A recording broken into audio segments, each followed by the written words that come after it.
Pemirsa, kita akan memasuki kabar nang Panambayan. Pemerintah Kota Banjarmasin menggelar sholat hajat wan doa bersama di Aula Kayu Baimbai Balai Kota Banjarmasin, Jalan R.E. Martadinata, Banjarmasin Tengah, malam Rabu 2 September 2025. Kegiatan ini menjadi agenda rutin saban tahun dalam rangka menyambut hari ulang tahun Banjarmasin. Tahun ini kota yang dikenal dengan sebutan 1000 sungai genap berusia 499 tahun.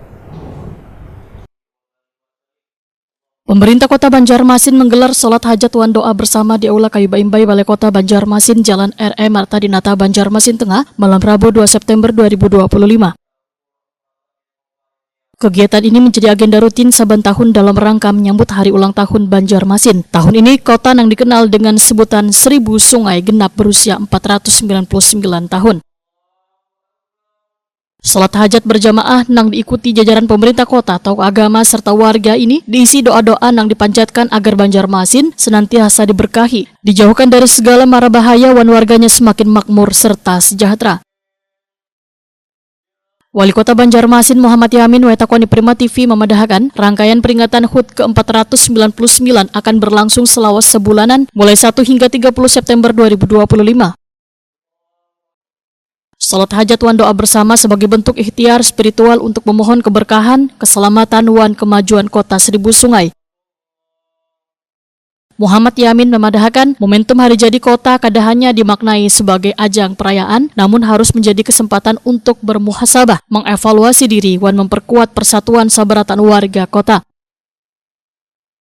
Muhammad Yamin menambahkan, pemerintah Kota Banjarmasin juga menyiapkan kegiatan Banjarmasin bersolawat yang akan menghadirkan ulama kondang Habib Syekh bin Abdul Qadir As-Segaf yang dijadwalkan 26 September 2025 di halaman Balai Kota Banjarmasin. Ya, jadi hari ini tanggal 2 September mulai awal rangkaian Banjarmasin dan diawali dari sholat maghrib ya, dan sholat hajat, kemudian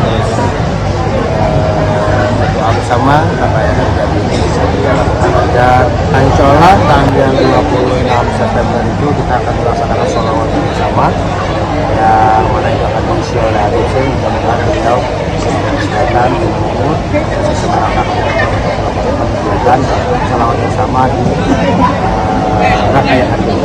Namun sebelumnya kita akan melaksanakan maulid juga besok di tanggal 3 September, itu juga maulid sekaligus juga kita berhajat teruslah kepada Allah agar kedamaian kesejahteraan bersama. Muhammad Yamin berharap peringatan HUT ke-499 Kota Banjarmasin kada hanya menjadi simbol usia kota yang hampir 5 abad, tetapi juga menjadi momentum memperkuat kebersamaan, meningkatkan rasa syukur, serta memperkokoh tekad untuk mewujudkan Banjarmasin yang lebih maju, sejahtera, dan berdaya saing di masa mendatang.